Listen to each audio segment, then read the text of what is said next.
Babe, I can't wait for the company party tonight. We can finally show up together in public. This time, I don't have to invent an excuse to leave Jade at home. Jade Adams read those words on her husband's cell phone, and her world came crashing down in seconds. 8 years of marriage. 8 years believing that Clay protected her from company parties out of love. 8 years of being the perfect, smart, and dedicated wife who abandoned her promising career to support his dreams. But in that moment, looking at the message he had sent to Layla, his 24-year-old secretary, a single truth crystallized in Jade's brilliant mind. She wasn't the protected wife. She was the hidden wife. Clay wasn't ashamed of taking her to parties. He was ashamed of her. As she watched from the window of their London penthouse, seeing life go on as usual down below, Jade made a decision that would change everything. If Clay wanted to hide her, she would become impossible to ignore. If he thought he could replace her with a naive young woman, he would discover that he had completely underestimated the woman he married. Revenge, after all, is a dish best served cold. And Jade had all the patience in the world to prepare the perfect feast.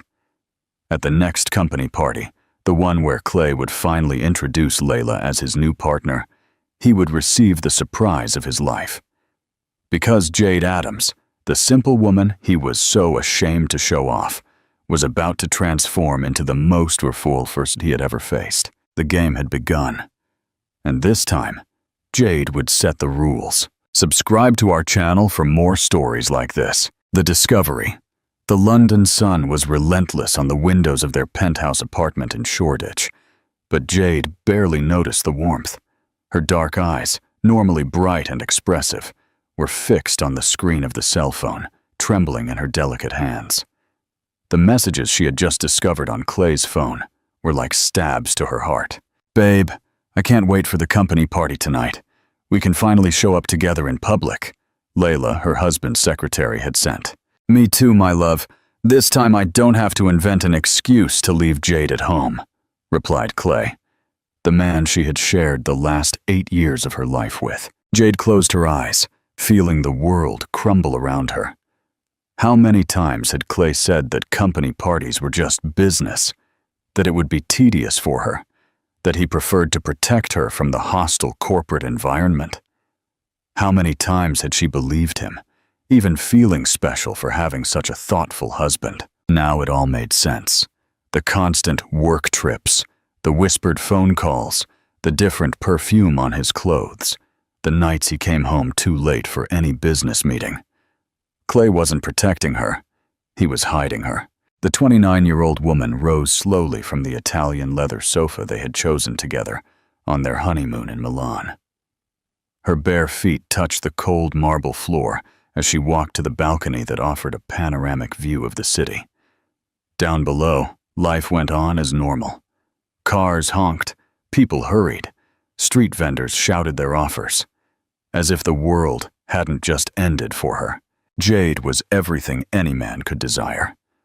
A law graduate from the London School of Economics, with a specialization in corporate law from the University of Barcelona, she had given up a promising career to support Clay's dreams when he decided to expand his import business.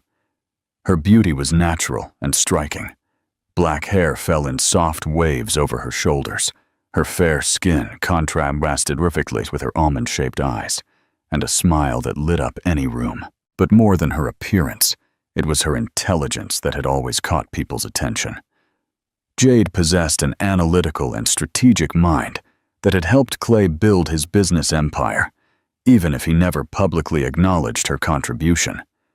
She went through contracts, identified legal loopholes, suggested market expansions, all behind the scenes, always behind the scenes. Now, looking at the London skyline, Jade felt a transformation happening inside her. The pain of betrayal was crystallizing into something different, something more powerful. It wasn't just rage, it was determination, a thirst for justice that made her blood boil and her mind work at maximum speed. She went back inside the apartment and looked at every detail around her. The Frida Kahlo painting she had chosen, the furniture she had lovingly selected, the books in her personal library perfectly organized. This was her home, her life, and Clay had trampled all over it. Her phone vibrated. A message from her best friend, Carmen. "Jade, honey, I saw a picture on Instagram of Clay's company party. You didn't go?" He was with a woman. Jade didn't need to see the picture to know who the woman was. Layla, the blonde 24-year-old Clay had hired 6 months ago as his executive assistant. The same one who always smiled a little too much when Jade visited the office, who made a point of showing intimacy with Clay's personal affairs. But this time would be different. Jade would no longer be the naive wife who stayed home while her husband had fun with his mistress. She had discovered something they didn't imagine she knew. The annual party of the British Importers Association would be next week at the Savoy Hotel. The most important event on Clay's business calendar, where he hoped to close million-pound deals with international investors. A slow, calculated smile spread across Jade's lips. She knew every detail of Clay's business, every client, every supplier, every financial move. After all, who did they think organized all the documents, prepared the presentations, and reviewed the contracts? She was the one truly behind the success of Clay Imports. That night, while Clay worked late, code for being with Layla, Jade locked herself in her personal office. The walls were decorated with her diplomas and certifications, achievements she had set aside to support her husband. Now, they would be her weapons. She opened her laptop and got to work. First, she needed to understand exactly what Clay's strategy would be at the party. She discreetly accessed his corporate email, a password she had known for years, and began to map out every meeting, every presentation, every important person who would be present. Then, she started her own investigation. She called old contacts from college, colleagues from her internship days at law firms, suppliers she knew from the early years of her marriage. Jade was building her own network, preparing the ground for what was to come. The hours went by unnoticed as she worked. When Clay finally got home at 3 in the morning, he found his wife sleeping peacefully in bed. He had no idea she had spent the entire night plotting. In the following days, Jade maintained her normal routine. She prepared Clay's breakfast, asked about his day, and feigned interest in his stories about important meetings. But inside, she was preparing like a chess player, planning dozens of moves ahead. She knew that revenge was a dish best served cold, and she had all the patience in the world.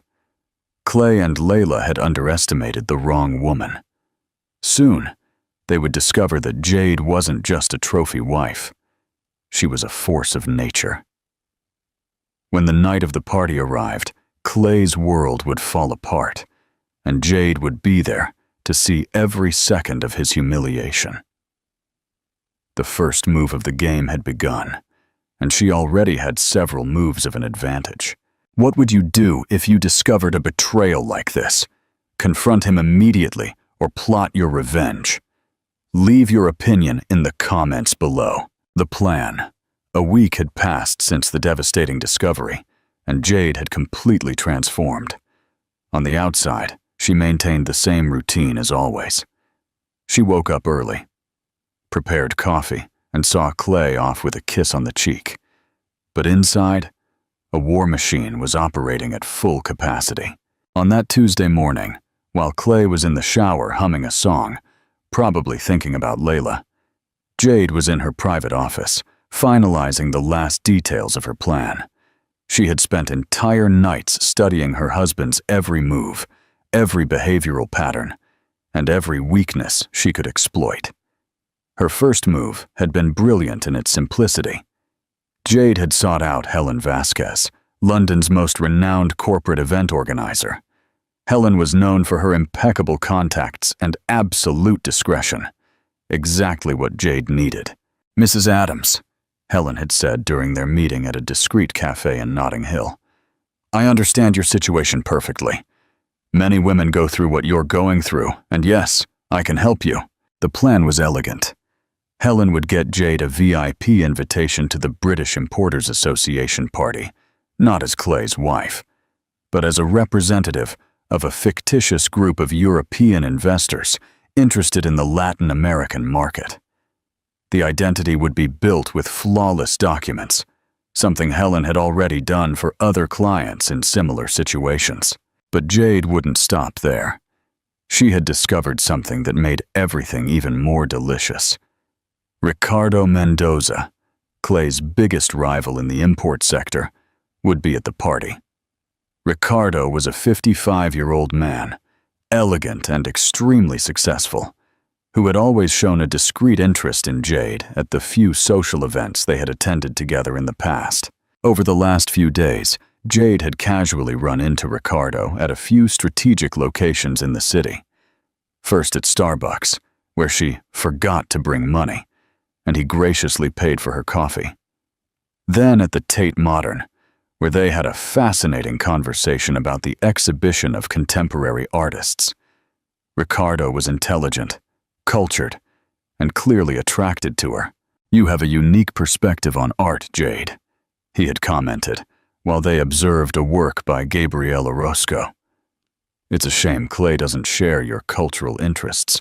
Ricardo's words had planted a seed. He knew Clay well enough to know that Jade's husband didn't value her intelligence and sophistication. And now, that information would be crucial for the next steps of the plan. That afternoon, Jade received the call she was waiting for.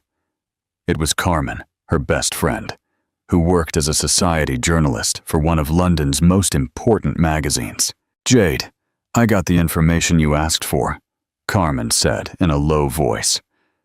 "Leila Herrera, 24 years old, a business graduate from the University of London. She's been working at Clay's company for 6 months. And yes, she will be at the party as his official guest." "Official," Jade repeated, feeling a pang of pain that quickly turned into fuel for her determination. "Yes, honey. From what I found out, Clay registered her as his business partner for the event. Apparently, he's planning to introduce her to the international investors." Jade's blood boiled. Clay wasn't just cheating on her gear. He was replacing her publicly, introducing Leila as if she were a fundamental part of his business, when the one who had truly built everything with him had been Jade.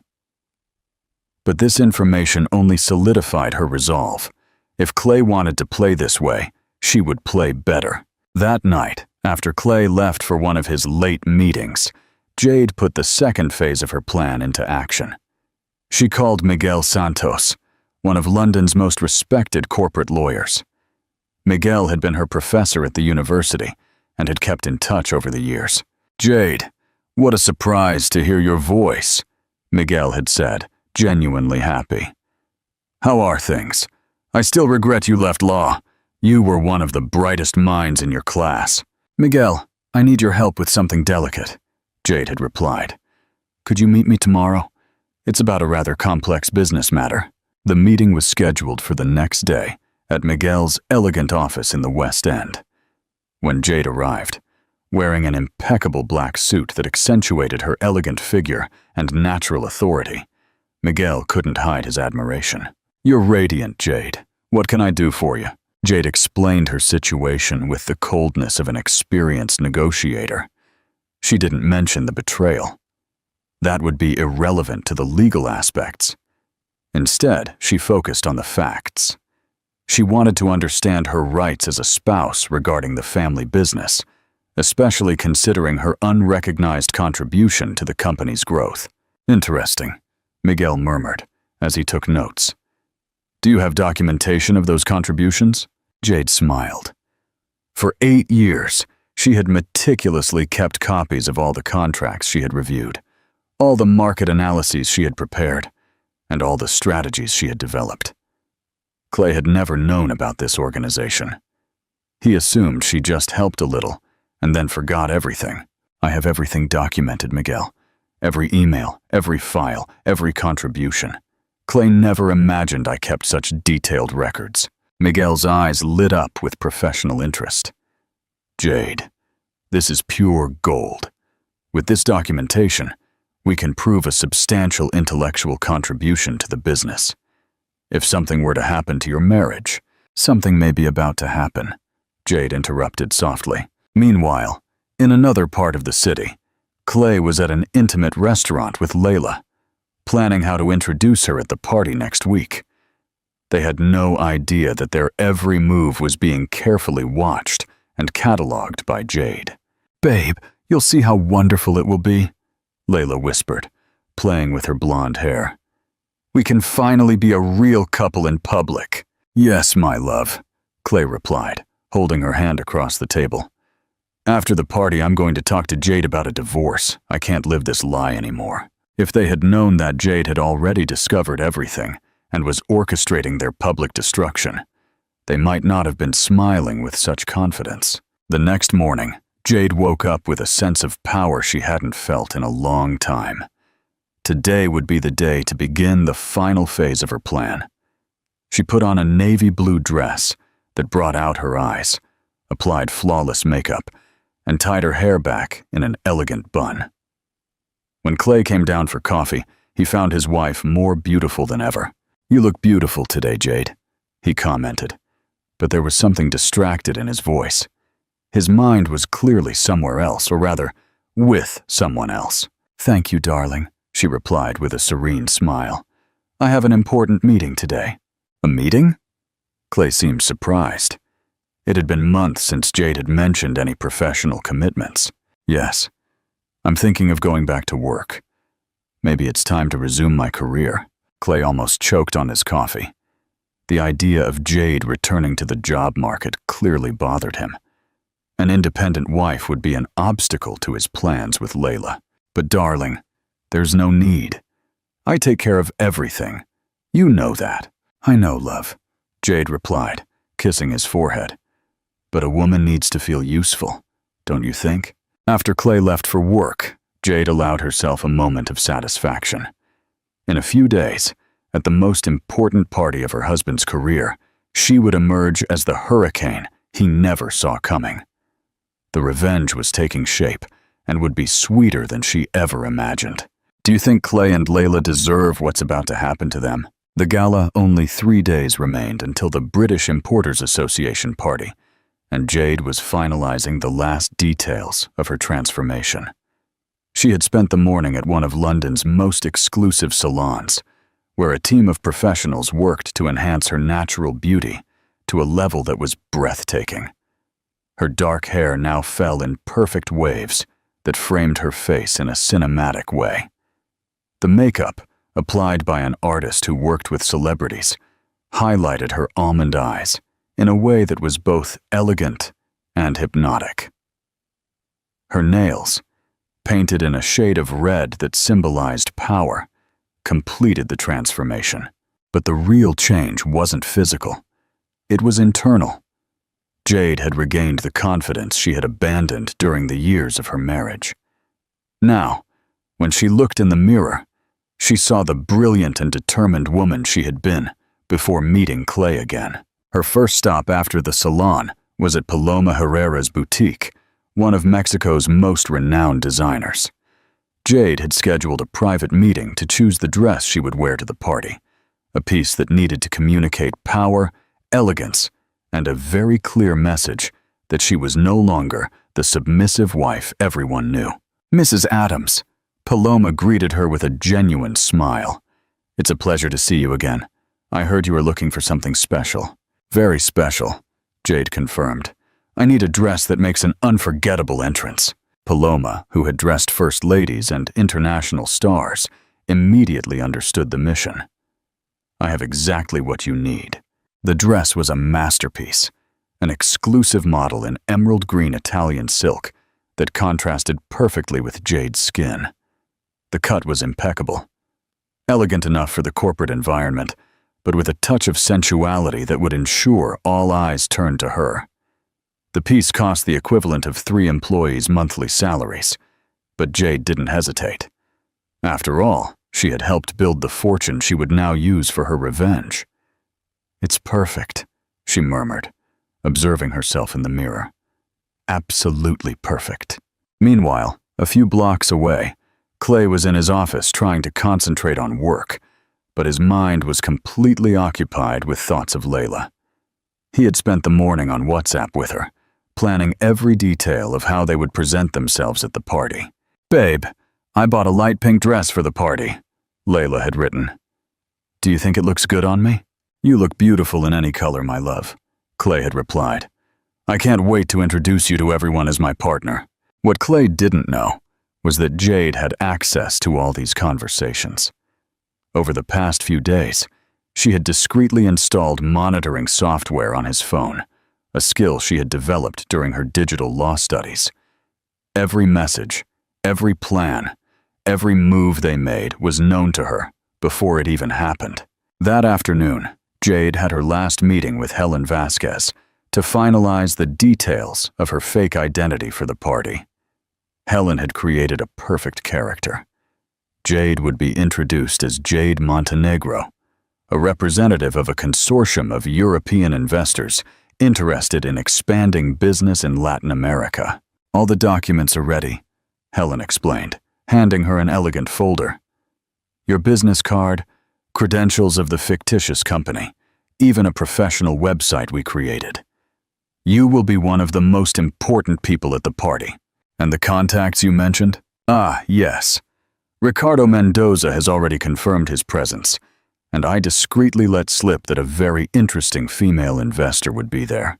He showed immediate curiosity. I also spoke with a few economic journalists. They will be there to cover the main businesses, but they are always interested in new and beautiful faces." Jade smiled. Everything was falling perfectly into place. That night, during dinner, Jade watched Clay carefully.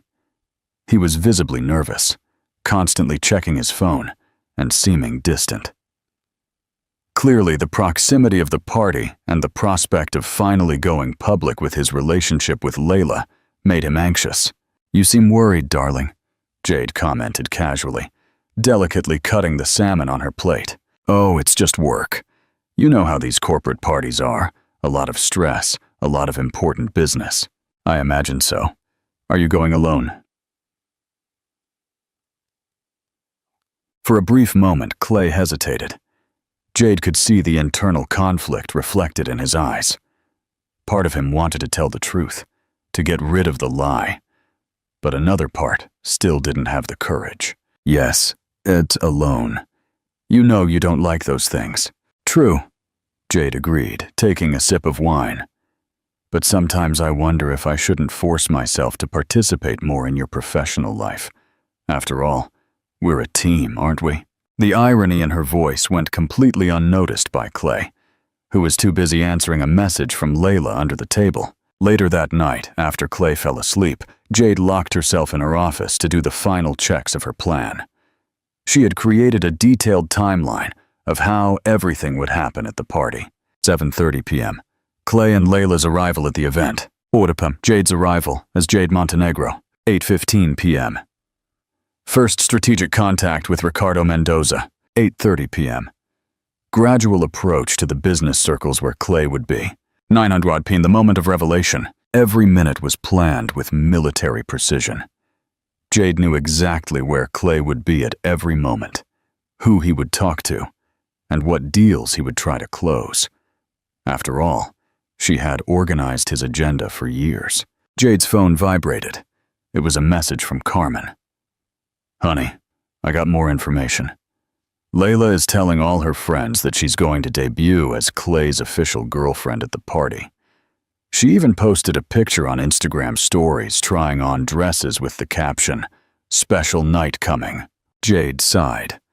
Layla's naivety was almost touching. The young woman truly believed that Clay would leave Jade for her without consequences, that she could simply assume the position of wife without facing any resistance. She was about to discover that she had completely underestimated the woman she was trying to replace. The next morning, Jade woke up with a sense of absolute calm. It was as if all the anxiety, all the pain, and all the uncertainty of the past few days had crystallized into a cold, calculated determination. She prepared Clay's breakfast for the last time as a deceived wife. Starting tomorrow, everything would be different. When he came down, he found her more radiant than ever. "Good morning, love," she said, serving him coffee exactly as he liked it. "Good morning. You look very beautiful today." "Thank you. By the way, tomorrow night I'm going out with Carmen. Dinner and a movie. You don't mind, do you?" "Of course not. Have fun." Clay could barely hide his relief. If Jade was busy with her friend, he wouldn't need to invent any more excuses for coming home late after the party with Layla. After he left, Jade allowed herself a smile of satisfaction. Tomorrow night, Clay would discover that he had completely underestimated the woman he married. And Layla would learn that some positions in life are not won with just youth and naivety. The revenge was in its final 24 hours of preparation, and it would be devastatingly perfect. Like this video if you're on Jade's side. The Showdown. The event hall at the Savoy Hotel had never hosted an event as important as the annual British Importers Association party. The main hall was decorated with exotic flowers, Czech crystal chandeliers, and a panoramic view of the city that took your breath away. The most influential guests in the British business sector circulated between glasses of French champagne and canapés prepared by the hotel's executive chef. At exactly 7:30 p.m., Clay arrived at the event with Layla on his arm. She was stunning in a light pink dress that enhanced her youth, her blonde hair falling in soft waves over her shoulders. Clay, impeccable in his black tuxedo, smiled with the confidence of a man who could finally publicly display his conquest. "Are you nervous, my love?" he whispered in Layla's ear as they handed their invitations at the reception. "A little," she admitted, squeezing his arm. "But I'm happy. I can finally be by your side as your true woman." Clay smiled and delicately kissed her hand. "Today is our first official day as a couple, the first of many." They were received with enthusiasm by the other business people. Clay introduced Layla as his new business partner and strategic consultant, titles that made the young woman smile with pride.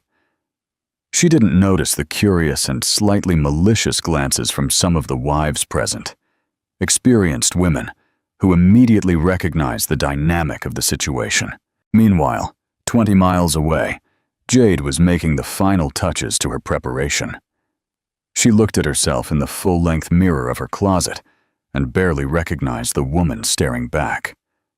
The Paloma Herrera emerald green dress had transformed her into a modern goddess, elegant, powerful, and absolutely stunning. Her hair was pulled back into a sophisticated low bun, with a few strategically loose strands framing her face. The makeup was impeccable, her eyes highlighted with a perfect winged eyeliner, her lips in a nude tone that emphasized the natural beauty of her mouth. Her jewelry was discreet, but extremely expensive. Diamond earrings that had been a gift from Clay on their 3rd wedding anniversary, and a pearl necklace that had belonged to her grandmother. "Perfect," she murmured to herself, adjusting the dress one last time. "It's time to show them who I really am." At 7:45 p.m., Jade got into the back of the Mercedes-Benz that Helen had rented for the occasion. The driver, discreetly instructed on the importance of punctuality, navigated the London streets with the precision of a professional pilot. During the ride, Jade mentally reviewed every detail of her plan. She knew exactly where Clay would be at 8:15 p.m. At the main bar, talking with representatives from the Japanese company Tanaka Industries, a deal he had been trying to close for months. She also knew that Layla would probably be by his side, smiling and nodding occasionally, clearly out of her element in the technical discussions about international logistics and customs regulations. At 8:10 p.m., the Mercedes stopped in front of the Savoy. Jade took a deep breath, straightened her posture, and got out of the car with the grace of a queen. The doorman, impressed with her elegance, practically stumbled as he opened the door for her. "Good evening, madam," he stammered. "Welcome to the Savoy." "Thank you," Jade replied with a smile that was both gentle and powerful. She entered the hotel and headed to the elevator that would take her to the party hall. In the elevator mirror, she made one last adjustment to her lipstick and allowed herself a smile of anticipation. In a few minutes, the most important show of her life would begin. The elevator doors opened on the party floor, and Jade made her entrance. The effect was immediate. Conversations stopped mid-sentence. Heads turned. People whispered, questioning who the stunning woman who had just arrived was. Helen, strategically positioned near the entrance, approached immediately. "Jade Montenegro," she said, loud enough for nearby people to hear. "What a pleasure to see you. How was the flight from Barcelona?" "Excellent, thank you," Jade replied in perfect English, but with a slight accent that Helen had suggested to make the identity more convincing. "I'm very excited to meet the British businessmen. I've heard wonderful things about the local market." Meanwhile, on the other side of the hall, Clay was exactly where Jade had predicted, chatting animatedly with the Tanaka Industries executives. Layla was by his side, smiling and nodding occasionally, clearly out of her element in the technical discussions about international logistics and customs regulations. "Mr. Martin," Hiroshi Tanaka, the regional director, was saying, "we are impressed with your proposal, but we need guarantees about your company's ability to handle larger volumes." "Absolutely, Mr. Tanaka," Clay replied with confidence. "Our infrastructure has recently been expanded, and we have strategic partnerships that allow us to—" He stopped mid-sentence. His eyes had caught a movement from the other side of the hall, a woman in a green dress who was drawing the attention of everyone around her. There was something familiar about her, something that made his heart beat faster in a way he couldn't explain. "Excuse me for a moment," he murmured, handing his card to Tanaka. "Layla, continue the conversation. I'll be right back." Layla, confused but obedient, tried to maintain a smile as Clay walked away, clearly distracted by something or someone. On the other side of the hall, Jade had been introduced to Ricardo Mendoza, exactly as planned. The businessman, elegant in his impeccable tuxedo, couldn't hide his admiration for the mysterious European investor. "Miss Montenegro," Ricardo said, delicately kissing her hand. "It's a pleasure to meet you. Helen told me you represent a consortium interested in expanding into Latin America." "That's right, Mr. Mendoza. We are always looking for partnerships with visionary entrepreneurs," Jade replied, her eyes sparkling with an intelligence that fascinated Ricardo. "I've heard great things about your company. Perhaps we can talk about collaboration opportunities." "That would be an honor. Allow me to introduce you to some colleagues in the sector."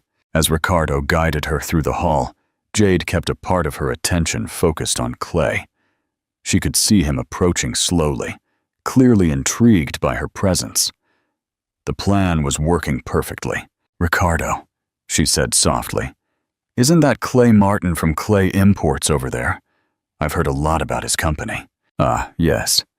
Clay is a competitor," Ricardo replied with a slightly ironic smile.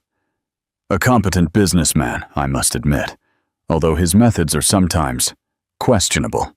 "How so?" "Well, we recently discovered that he has been using privileged information obtained through, let's say, unconventional sources. Nothing illegal, mind you, but ethically dubious." Jade feigned surprise, although she knew exactly what Ricardo was referring to. It was one of the strategies she herself had developed for Clay years ago, using personal contacts to get information about bids before they went public. At the time, it seemed smart. Now, it would be another weapon in her arsenal. At that moment, Clay finally got close enough to see the mysterious woman's face clearly. When his eyes met hers, his world stopped. It was Jade, his wife. But it wasn't the Jade he knew. This woman radiated power, confidence, a sophisticated sensuality he had never seen in her. For a moment, he was paralyzed, unable to process how his submissive and home-loving wife had transformed into this goddess who commanded the attention of the entire hall. "Jade," he whispered in disbelief, taking a step forward. "Excuse me," she replied, feigning confusion with an Oscar-worthy performance. "I think you have me confused with someone else. I'm Jade Montenegro, a representative of the Barcelona Investment Consortium." Ricardo watched the interaction with growing interest. "You know each other?" She, Clay stammered, completely baffled. "Sorry, she looks a lot like someone I know." Jade smiled with a calculated coolness. "Oh, how interesting. You must be Clay Martin, from Clay Imports. I've heard a lot about your company. Ricardo here was telling me about the innovative methods you use."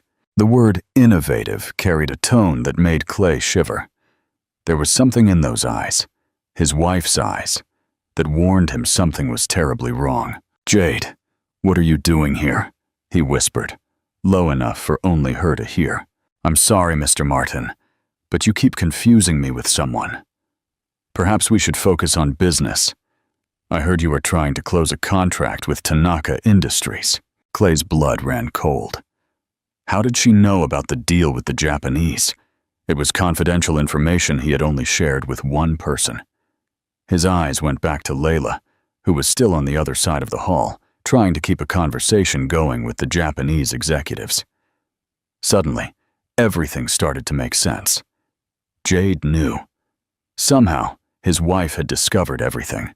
"Ricardo," Jade continued, her voice soft as silk, but sharp as a blade. "You mentioned something about questionable methods. Could you elaborate? As an investor, I need to fully understand the ethical standards of the companies we consider doing business with." Ricardo, delighted with the opportunity to annoy his competitor in front of a potential investor, smiled. "Well, there are rumors that Clay Imports obtains information about bids through, shall we say, intimate relationships with employees of public companies." Jade feigned shock. "Intimate relationships? What kind of relationships?" "The kind that can compromise the impartiality of certain business decisions," Ricardo replied, looking directly at Clay. Clay was turning pale. He didn't know where Ricardo had gotten that information, but it was dangerously close to the truth, and, worse, he was being exposed in front of his own wife, who for some devilish reason was pretending to be a foreign investor. At that moment, Layla approached, clearly confused by Clay's long disappearance. "Babe, the Japanese are asking where you went. They want to finalize the contract details." The silence that followed was deafening.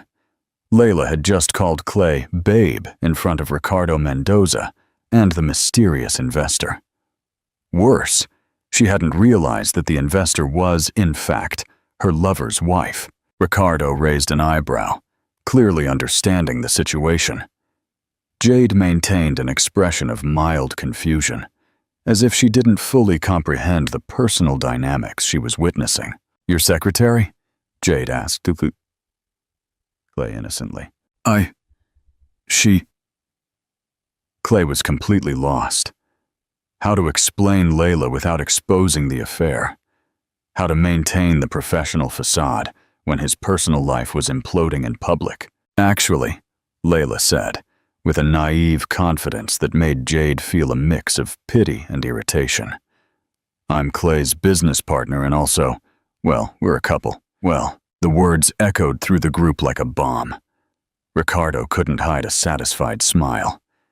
He finally had concrete evidence that Clay was using personal relationships to advance his business. And Jade smiled. It wasn't a gentle or understanding smile. It was the smile of a predator who had finally cornered her prey. "How interesting," she said, her voice maintaining its soft tone, but carrying a coldness that made Clay shiver.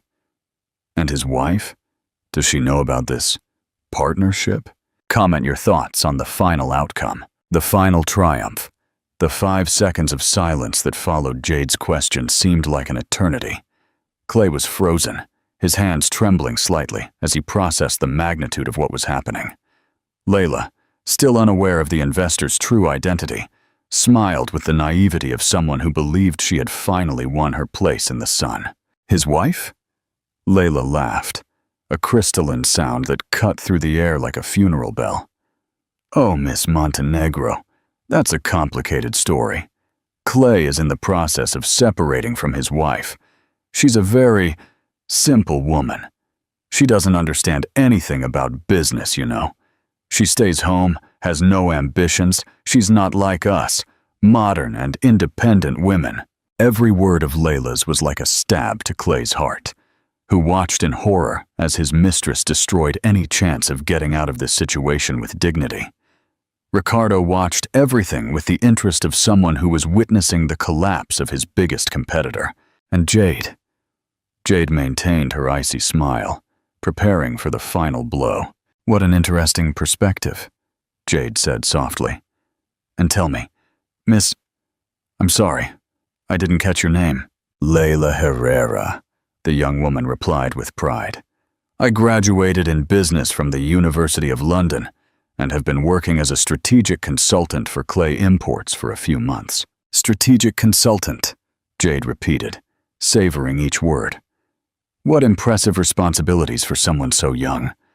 Tell me, what kind of strategies have you developed for the company?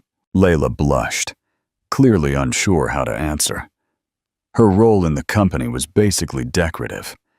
She organized Clay's schedule, answered phone calls, and occasionally typed up reports that other people prepared.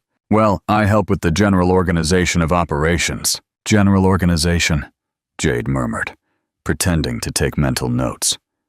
And the market analyses, the feasibility studies, the international contract negotiations? Layla's silence was more eloquent than any answer. Ricardo began to laugh discreetly, finally understanding that he was watching a slow-motion massacre. You know, Jade continued, her voice gaining a dangerous edge. It's interesting how family businesses work. Many times, the true strategist behind the success is someone who works behind the scenes, without public recognition. Clay closed his eyes, knowing exactly where she was going. For example, Jade continued, discreetly taking some documents from her handbag. I was reviewing some materials on Clay Imports before our possible partnership, and discovered something fascinating. Most of the company's expansion strategies, the most innovative market analyses, and even the most lucrative contracts, all seem to have been developed by someone with advanced legal training, someone with a specialization in international business law. Ricardo leaned forward, intrigued. Clay tried to interrupt, but Jade continued relentlessly. But here's the interesting part. Officially, Clay Imports has never employed a full-time corporate lawyer. So, who developed these brilliant strategies? She made a theatrical pause, allowing the question to hang in the air. Unless, she continued, a devilish smile playing on her lips. The true strategist was someone very close to Mr. Martin. Someone with intimate access to all the company's information. Someone who worked tirelessly behind the scenes, without ever receiving public credit. At that moment, several people around them began to pay attention to the conversation. Jade's voice, though soft, carried an authority that naturally attracted listeners. Are you referring to someone specific? Ricardo asked, clearly fascinated. I am referring, Jade said, her voice now filled with a coldness that made Clay shiver, to Clay Martin's wife, Jade Adams, a woman with a law degree from the London School of Economics, with a specialization in corporate law from the University of Barcelona. A woman who abandoned a promising career to support her husband's dreams. A woman who spent 8 years developing every strategy, reviewing every contract, and analyzing every market opportunity that transformed Clay Imports from a small family business into an import empire. The silence around them was absolute. People had moved closer, drawn by the palpable tension of the situation. Clay was as pale as a ghost, finally understanding the magnitude of what his wife had discovered and prepared. But you know what's most interesting? Jade continued, now addressing Layla directly, who was beginning to look uncomfortable. "It's that this simple woman who doesn't understand business is, in fact, the real architect of the success you now claim as your own." Layla looked nervously at Clay, seeking support, but he was petrified. Finally, the pieces of the puzzle began to fall into place in the young woman's mind. "Miss Montenegro," Clay finally managed to whisper, "can we talk in private?" "Sorry, Mr. Martin, but I don't believe we have anything to discuss in private. As a potential investor, all my questions must be asked transparently." At that moment, Helen approached the group, followed by two elegant men that Jade recognized from her preparations. Journalists from The Economist, London's most important business publication. "Jade," Helen said, loud enough for everyone to hear, "I'd like to introduce you to Mr. Thomas Restrepo and Mr. Carlos Vega from The Economist. They're doing a special report on international investors in the UK." The journalists greeted Jade respectfully, clearly impressed with her presence and articulation. "Miss Montenegro, it's a pleasure to meet you. Could we ask you some questions about your investment plans in the country?" "Of course," Jade replied gracefully. "But I was just discussing some ethical concerns about certain local companies with Mr. Mendoza." "Ethical concerns?" Thomas Restrepo asked, immediately interested. As an investigative journalist, he had a sharp nose for scandals. Ricardo, relishing the opportunity to expose his competitor, wasted no time. "We were discussing questionable practices of some companies in the sector, the use of privileged information, inappropriate personal relationships to gain competitive advantages, and," Jade added her voice, cutting through the air like a sword, "the misappropriation of intellectual property." The words dropped like a bomb. Clay finally understood there was no escape. His wife hadn't just discovered the affair. She had prepared his complete and public destruction. "Intellectual property?" Carlos Vega asked, his journalistic antennae fully active. "Yes," Jade replied, taking more documents from her bag. "I have evidence here that certain companies have systematically appropriated the intellectual work of unrecognized collaborators, specifically spouses, who contributed significantly to the development of business strategies without receiving proper credit or compensation." She handed the documents to the journalists. "These are contracts, market analyses, and expansion strategies, all developed by an uncredited source, but which were publicly presented as original work by the company's management." Clay tried to intervene. "Those documents are private. You can't—" "Actually," Jade interrupted him, her Jade Montenegro mask finally falling. "I can, because all these documents were developed by me, Jade Adams, your wife, the woman you just allowed your mistress to call simple and unambitious." The impact of the revelation was seismic. Layla turned as white as paper, finally understanding that she had spent the last few minutes insulting the wife of the man she loved, a wife who now revealed herself to be much more formidable than she ever imagined. The journalists began taking photos and notes frantically. Ricardo laughed openly, delighted with the spectacle. "And Clay?"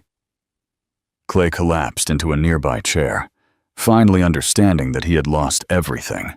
"Gentlemen of the press," Jade continued, now speaking with the authority of an experienced executive, "I have a proposal.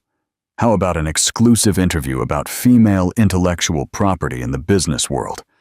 I have a fascinating story about how talented women are systematically erased from the successes they help build." "That would be fantastic," Thomas Restrepo responded immediately. "Can we schedule it for tomorrow?" "Perfect. And I assume you would also like to investigate the ethical practices of Clay Imports? I have extensive documentation on questionable methods of obtaining contracts." While the journalists made appointments, and Ricardo offered additional information about his competitor's dubious practices, Layla finally found the courage to speak. You're really his wife?" Jade turned to her with a look that mixed pity and contempt. "I am. Or rather, I was. Because after tonight, I believe our marriage has definitely come to an end. I didn't know you were smart, capable, powerful. No, darling. You believed the version Clay presented of me, the simple wife who stays home doing nothing. Did you ever wonder how a mediocre man like Clay managed to build a business empire all by himself? Layla couldn't respond. Tears began to stream down her face as the magnitude of her naivety became clear. Jade turned to Clay, who remained silent, destroyed. As for you, my dear ex-husband, I hope you enjoyed your last party as the owner of Clay Imports.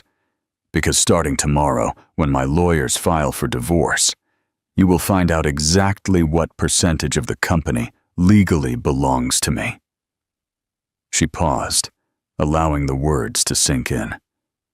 You see, for 8 years, I meticulously documented every contribution I made to the company, every strategy, every analysis, every contract. And according to the law, spouses are entitled to compensation for intellectual contributions to family businesses. Clay's face lost all remaining color. By the way, Jade continued with a smile that was pure venom, Ricardo, I believe we discussed a possible partnership between your company and my future independent venture. That would be an honor, Jade, Ricardo replied, kissing her hand with genuine admiration. A woman with your intelligence and experience would be a valuable partner. Jade turned one last time to Clay and Layla. Revenge, she said softly, is truly a dish best served cold, and you two have just been served. With that, she took Ricardo's arm and walked away, leaving behind the wreckage of the life she had built with Clay and Layla's naive dreams. Behind her, she could hear the sound of cameras photographing the destroyed couple and the voices of journalists asking increasingly aggressive questions. Jade Adams had died that night. In her place, a stronger, smarter, and definitely more dangerous woman was born. And her empire was just beginning. The party continued around them, but for Clay and Layla, the music had stopped forever. 6 months later, the morning sun bathed the executive office on the top floor of the Shard, one of London's most prestigious buildings. Jade Montenegro, the name Jade had adopted professionally after the divorce, delicately adjusted her porcelain cup as she reviewed the financial reports of her new company. Montenegro, Strategic Consulting. 6 months. Only 6 months had passed since that transformative night at the Savoy, and Jade had built an empire that rivaled anything Clay had ever dreamed of achieving. The secretary's phone rang in the office next door. Ms. Montenegro, Mr. Ricardo Mendoza is here for the 10 o'clock meeting, announced Sophia, her executive assistant, an experienced and efficient 40-year-old woman, very different from the decorative secretaries other executives preferred. You can send him in, Sophia. And please, ask her to cancel my schedule after lunch. Ricardo has an interview for CNN International at 2 in the afternoon. Jade smiled as she remembered how she got here. The public humiliation of Clay that night had been just the first move of a much more complex and satisfying chess game. Ricardo entered the office, elegant as always, but now there was something in his eyes that Jade recognized perfectly. Genuine admiration and a touch of reverence. He was no longer the powerful businessman courting a potential investor. He was an equal partner recognizing an equal. Good morning, Jade, he said, delicately kissing her hand. The third quarter numbers are impressive. Our joint venture has exceeded all projections. Good morning, Ricardo. Please sit down. We have a lot to discuss about the expansion into Colombia. As he settled into the Italian leather armchair, a piece of furniture she had chosen herself to match the minimalist and powerful decor of her office, Jade allowed herself a moment of satisfaction. The joint venture between Montenegro Strategic and Ricardo's companies had become one of the most profitable partnerships in the British international trade sector. But the real pleasure didn't just come from the financial success. It came from the poetic justice of her rise being built on the rubble of Clay's arrogance. "Before we begin," Ricardo said, taking a magazine from his executive briefcase, "did you see the cover of The Economist this week?" Jade smiled. "How could I not have seen it?" Her photo occupied the entire cover of London's most important business magazine, accompanied by the headline, "Jade Montenegro, the strategic mind that revolutionized UK international trade." The 8-page story told the official tale of her career. A brilliant lawyer specializing in international business law who had decided to start her own company after years of working discreetly as a consultant. The article highlighted her impeccable education, her innovative strategic vision, and her almost supernatural ability to identify market opportunities before competitors. Of course, the article didn't mention Clay directly. It didn't need to. Anyone in the British business sector knew exactly where the experience and knowledge that now made Jade Montenegro one of the most sought-after consultants in the country came from. "It's an excellent article," Jade commented modestly, "although I think it exaggerated a little in some aspects." "Exaggerated?" Ricardo laughed. "Jade, in 6 months you have built a company that already bills more per quarter than some traditional companies bill per year, transformed 3 family companies into market leaders, and developed international expansion strategies that are being studied at universities. If there is exaggeration, it's out of modesty." It was true. After that fateful night, Jade had channeled all her suppressed energy and intelligence into building something genuinely her own.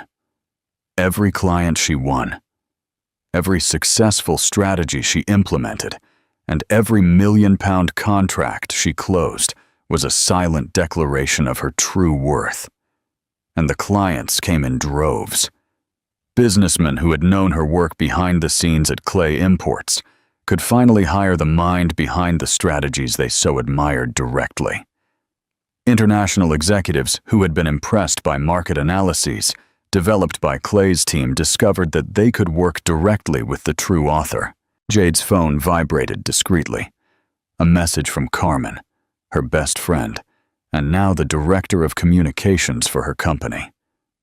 "Honey, you need to see this.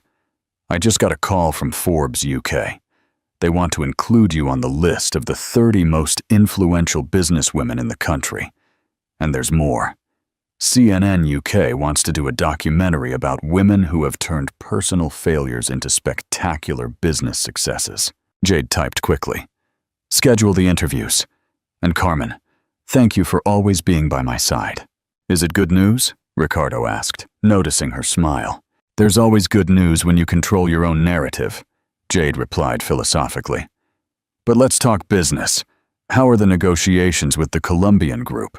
While they discussed expansion details and market strategies, Jade couldn't help but have a flashback to those dark days 6 months ago when she discovered the betrayal and felt as if her world had collapsed. What a naive woman she had been, thinking that her life depended on Clay. What a terrible mistake she had made by diminishing her own dreams to support his. What precious time she had lost, being the perfect wife for a man who didn't even value her enough to introduce her publicly. But maybe all of that had been necessary. Maybe she needed to go through that humiliation to rediscover her own strength. Maybe she needed to be underestimated to learn to never underestimate herself again. The intercom interrupted her thoughts. "Ms. Montenegro, Miss Helen Vasquez is online too. She says it's about the launch event for your foundation." "Thanks, Sophia. Tell her I'll call her back in an hour." Ah, the foundation. That had been another project born from that traumatic night. The Jade Montenegro Foundation for Female Entrepreneurship had already helped more than 200 women launch their own businesses. The focus was specific: women who had sacrificed their careers for marriages or relationships and now wanted to rebuild their professional lives. Every story that reached the foundation echoed her own experience. Lawyers who became housewives, engineers who abandoned projects to support husbands, and doctors who paused specialties to raise children, and then discovered that their husbands had moved on to younger companions. Jade had turned her pain into purpose, her humiliation into strength for other women, and nothing satisfied her more than receiving calls from businesswomen who had rebuilt their lives with the help of the foundation. "Jade," Ricardo said, interrupting her thoughts. "Can I ask a personal question?" "Of course. Do you have any news of him? Your ex-husband?" Jade paused, considering the question. Yes, she had news. How could she not? In the business city of London, circles were small, and gossip traveled quickly. Clay had tried to save his company after the scandal, but the combination of media exposure, the loss of important contracts, and the divorce lawsuit, where Jade had legally proven her intellectual contribution to the business, had been devastating. Clay Imports was forced to declare bankruptcy 3 months after that fateful night. He now worked as a sales manager at a mid-sized company, a position that represented a dramatic fall from his former status as a successful businessman. People in the sector knew his story. They knew that the empire he had built had actually been built by his ex-wife. They knew he had traded a brilliant partner for a youthful fling, and Layla. Poor Layla had learned in the cruelest way possible that being the other woman rarely ends well. Clay, desperate and humiliated, had taken out his frustrations on the young woman he considered responsible for his downfall. The relationship ended in just 6 weeks, leaving Layla unemployed, disgraced, and with a ruined professional reputation. She currently worked at a small accounting firm in the city's suburbs, far from the glamorous world she thought she had conquered. "I have some information," Jade replied carefully, "but I prefer to focus on the present and the future. The past has already served its purpose." Ricardo nodded, acknowledging the wisdom in her words. "You are an extraordinary woman, Jade. To turn betrayal into triumph and humiliation into an empire is not something everyone can do. Any woman has that strength within her, Ricardo. Sometimes we just need an extreme situation to discover it." The phone rang again. It was Sophia, informing her that the executives of the German company Hoffman Industries had arrived for the meeting about European expansion. Jade stood up, adjusting the blazer of a tailored suit that cost more than the monthly salary Clay now earned. Her Louboutin heels Chitrios echoed on the marble as she headed to the door. "Ricardo, let's welcome our German guests. I have a proposal that will revolutionize our presence in the European market." As they walked down the corridor toward the main meeting room, Jade passed in front of the full-length mirror that decorated the wall. The woman who stared back at her was unrecognizable from the submissive and naive wife of 6 months ago. This Jade radiated confidence, power, and success. Her eyes shone with the sharp intelligence of someone who had learned to never underestimate her own worth again. Her smile carried the serenity of someone who had turned her greatest defeat into her greatest victory. She was no longer the wife Clay was ashamed to present. She was the woman he could never win back. And contrary to what many people expected, Jade felt no bitterness or desire for additional revenge. That night at the Savoy had been enough. Clay and Layla had received exactly the consequences that their choices deserved. Now, Jade was too busy building her own legacy to waste time looking back. As she entered the meeting room, where German businessmen rose respectfully to greet her, Jade Montenegro smiled. Not a smile of revenge or superiority, but a smile of genuine satisfaction. She had proved something much more important than her ability to take revenge. She had proved her capacity for rebirth, and that, after all, was the sweetest triumph of all. The meeting began, and Jade Montenegro, formerly Jade Adams, the hidden ex-wife, took her place at the head of the table as the CEO of one of the most respected consulting firms in London. The future had never looked so bright. "Before we dive in, Do you believe first impressions are always true? Let us know in the comments below. And please, like this video and subscribe to our channel for more incredible stories. The Quiet Revolution, Acicio's Awakening. The company gala. Are you really inviting her? Camilla Hayes crossed her arms, looking at James Sterling with that smile he knew all too well. Don't tell me you're turning charitable. James didn't even look up from his documents. Isabella Clark, his assistant, organized files near his desk, pretending not to listen. It's the firm's annual party, he replied coldly. All employees are invited. All important employees, Camilla corrected, raising her voice just enough for Isabella to hear. Or is your assistant going to understand what we adults are talking about? The other partners chuckled. Isabella tightened her grip on the papers in her hands, but remained silent. Camilla's right, Rupert Finch, one of the senior partners, interrupted. People of our class don't mix with, well, you know. James finally looked up. For a second, his eyes met Isabella's. She looked at him with no plea, no hope, just that quiet dignity he had never understood. Isabella, he said, his voice harsher than he intended. You are cordially invited to the party this Saturday. I trust you know how to behave. The silence became thick. Isabella carefully placed the files on the desk, as if they were made of glass. Thank you, Mr. Sterling, she replied, expressionless. I will consider your invitation. Camilla let out a burst of laughter. Consider? Do you have something better to do on a Saturday night? Isabella turned to her. Her dark eyes gleamed for an instant. I always have options, Miss Hayes. Some simply aren't worth my time. Camilla's smile froze.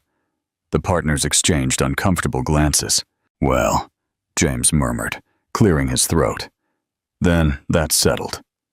Isabella gathered her things unhurriedly. When she reached the door, she paused. One question, Mr. Sterling. Does this invitation come with any particular intention? James felt his throat go dry. The others waited for his response. We just want everyone to have a good time, he lied. Isabella nodded slowly. I understand. Have a good afternoon. The door closed softly behind her. Camilla erupted in laughter. My God, did you see her? Like an offended queen. It's going to be fun, Rupert added, watching her try to fit in with us. James said nothing. He stared at the door where Isabella had exited, with a strange sensation in his chest he couldn't identify. A chilling invitation, a deliberate humiliation. What kind of strength does it take to face a room full of people who want to see you fail? Share your thoughts on Isabella's bravery in the comments. Don't forget to like this video and subscribe for her stunning entrance. The wisdom of a sister. That night, Isabella arrived at her small apartment completely exhausted. Her younger sister, Sophie, was studying at the dining room table. How was your day? Sophie asked, without looking up from her books. Isabella slumped onto the sofa. I was invited to the company party. Sophie raised her eyebrows. And is that good or bad? Bad. Very bad. Why?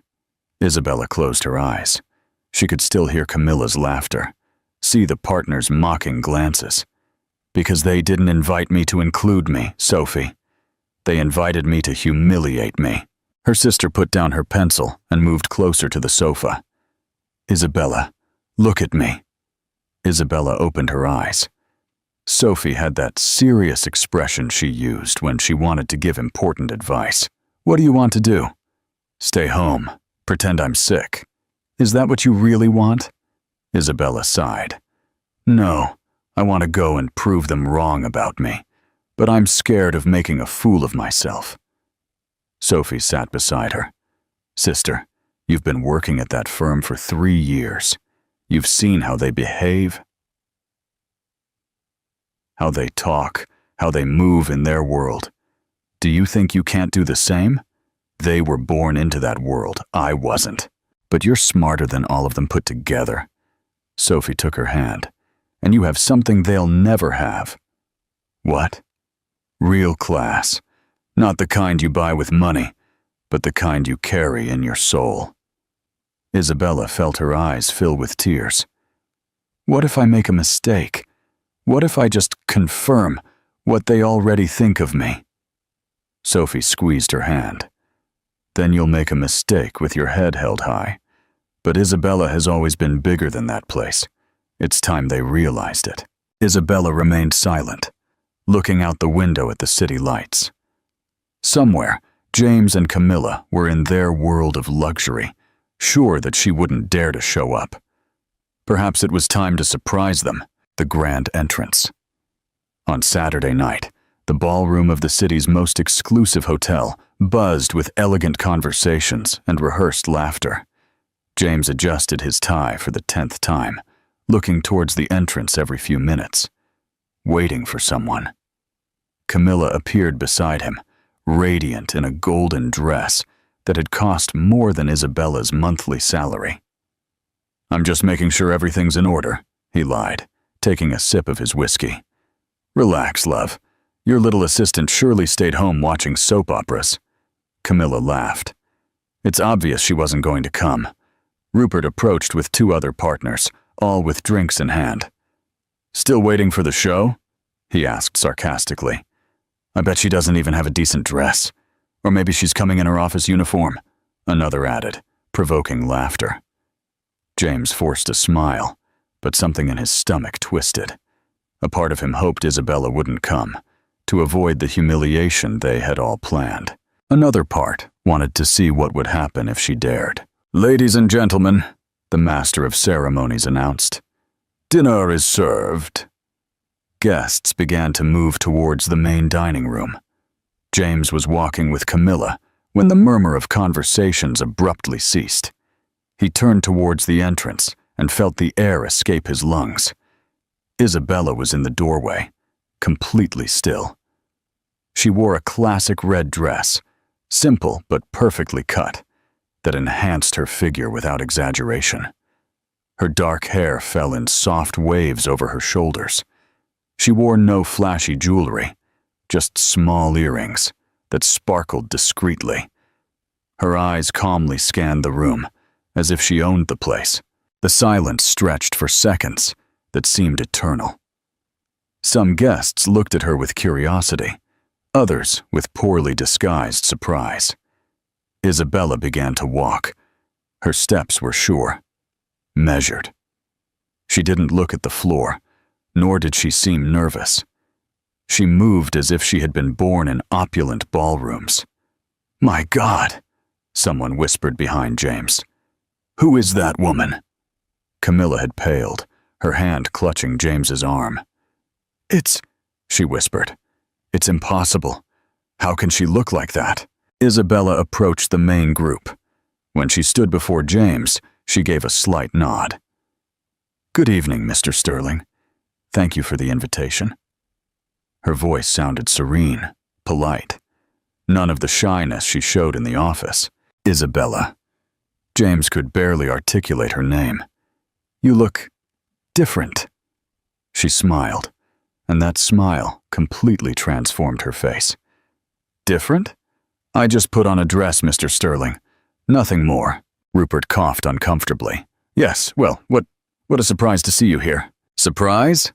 Isabella looked directly at him. "Didn't you expect me to come, Mr. Finch?" No, of course not, Camilla interrupted, regaining her composure. "Rupert means we're delighted to have you here, though I must say the dress looks interesting on you. Did you buy it especially for the occasion?" The venom in her voice was evident, but Isabella didn't flinch. "Actually, I've had it for years. Sometimes simple things are the most elegant, don't you think?" Camilla narrowed her eyes. Isabella had just politely told her that her golden dress was vulgar. "Of course," Camilla retorted with a forced smile. "Although I suppose for someone in your position, it must be difficult to know exactly what to wear for these events." "You're right," Isabella nodded. "Fortunately, elegance can't be bought with money. You either have it or you don't." A murmur ran through the group. Several guests had approached to listen to the conversation. Isabella had responded to Camilla's attack without raising her voice, without losing her smile, but her message had been clear. James watched the scene as if hypnotized. This was not the timid, silent Isabella from the office. This woman had a presence that filled the space, a confidence that didn't need to shout to be noticed. "Isabella," a voice behind her. Everyone turned. An older, elegantly dressed man approached with a genuine smile. "Mr. Dubois." Isabella's face lit up. "What a surprise to see you here, my dear Isabella." The man kissed her on both cheeks. "When I saw your name on the guest list, I couldn't believe it. Do you work with these gentlemen?" James frowned. Pierre Dubois was one of Europe's most important investors, an occasional client of the firm. "I'm Mr. Sterling's assistant," Isabella replied naturally. "Assistant?" Dubois looked at James in surprise. "Do you know who this young lady is, James?" James shook his head, feeling increasingly confused. "Isabella was the coordinator of the literacy program we funded in Paris 3 years ago. Her project helped over 1,000 immigrant families. An extraordinary woman." The group fell into complete silence. Isabella just smiled modestly. "It was an honor to work on that project, Mr. Dubois. And she spoke perfect French," the man continued. "Isabella, you must tell me what you're doing now. Are you still working on social programs?" Camilla seemed to have seen a ghost. Rupert had stopped smiling. James realized that he knew absolutely nothing about the woman who had been his assistant for 3 years. Isabella Clarke had just changed all the rules of the game. And the night had only just begun. What a spectacular reveal. How do you think Isabella's past will redefine her present at this gala? Share your predictions in the comments. Don't forget to like this video and subscribe for more incredible twists. A force of nature. The dinner proceeded in a tense atmosphere that only Isabella seemed not to notice. Camilla had managed to strategically seat herself near her, ready to attack at the opportune moment. "Isabella, darling," Camilla began, deliberately refined, as she cut her salmon. "It must be fascinating to work with such sophisticated people after coming from such a different environment." Isabella chewed calmly before replying. "Are you referring to working with rich people after working with poor people?" The direct question made several diners pause their forks mid-air. "Well, I wouldn't have put it so bluntly," Camilla laughed nervously. "Why not?" Isabella countered. "Poverty isn't a contagious disease, Miss Hayes, and wealth isn't a guarantee of sophistication." Rupert coughed. "Surely you've had to adapt a lot to work at our firm." "On the contrary," Isabella smiled. "I've discovered that people are basically the same, no matter how much money they have. Everyone wants to be heard. Everyone needs respect. Everyone makes mistakes." "What a picturesque perspective," Camilla murmured. "Although I suppose it's easy to philosophize when others are paying the bills." This time, Isabella didn't respond immediately. She took a sip of wine and looked at Camilla with genuine curiosity. "Have you ever actually worked for a paycheck, Miss Hayes?" "Of course I've worked." Camilla straightened up. "I oversee my family's investments. I coordinate charity events." "I mean, worked for a paycheck," Isabella clarified gently. "Waking up every morning knowing that if you don't do it, there's no money for rent." The silence became awkward. Isabella continued in a soft voice. "I'm not judging you. I'm just saying that every perspective is valid. You see the world from your reality, I from mine." At that moment, a man approached the table. He had a professional camera slung around his neck. "Excuse the interruption. I'm Marcus Grant from the Global Times. Could I speak with you for a moment, Miss Clarke?" Everyone turned to Isabella, surprised. "With me?" Isabella seemed genuinely confused. "Are you Isabella Clarke, the coordinator of the Books Without Borders project in Paris?" Isabella nodded slowly. "Perfect. I'm writing an article about successful social inclusion programs. Your project came up in my research as one of the most effective of the last decade. Camilla gripped her glass so tightly her knuckles turned white. Mr. Grant, she interrupted. I think you're interrupting a private dinner. No problem. Isabella gracefully stood up. We can talk right here if the others don't mind. Grant turned on a small recorder. Tell me about the Paris project. How did you get families from 15 different nationalities to participate in a literacy program? Isabella visibly relaxed. For the first time that night, she seemed completely in her element. The key was understanding that education isn't a favor we do for others. It's a right we give back. Many of those families had professionals, artists, intellectuals, who had lost their qualifications upon migrating. Can you give me a specific example? Grant asked. There was a man, Amara, who had been a literature professor in Senegal. In Paris, he sold flowers in the underground. When he discovered he could teach French to other immigrants using African texts he himself translated, he regained not only a dignified job, but his identity. Grant nodded, taking notes quickly. And the language aspect? I understand you coordinated sessions in French, Arabic, English, and Spanish, and Wolof when necessary. Isabella added, My grandmother always said that every language you learn makes you a different person. I believe it makes you a more complete person. Impressive. Do you speak all those languages? Isabella blushed slightly. I handle the basics well. For in-depth work, I always collaborated with native speakers. Grant turned to James. Mr. Sterling, you must be very proud to have an employee of this international caliber. James cleared his throat. All eyes were on him. Yes, of course. Isabella is very valuable to our firm. What projects do you have her working on now? The question fell like a bomb. James couldn't say that Isabella spent her days filing papers and serving coffee. We are evaluating new opportunities to leverage her international experience. He lied. Grant smiled.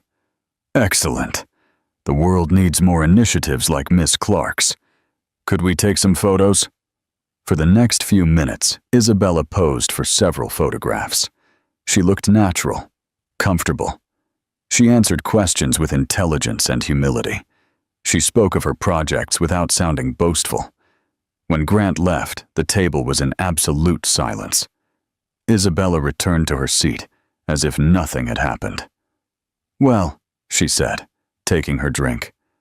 Where were we? Camilla looked at her as if she were an alien. Rupert seemed to have swallowed his tongue.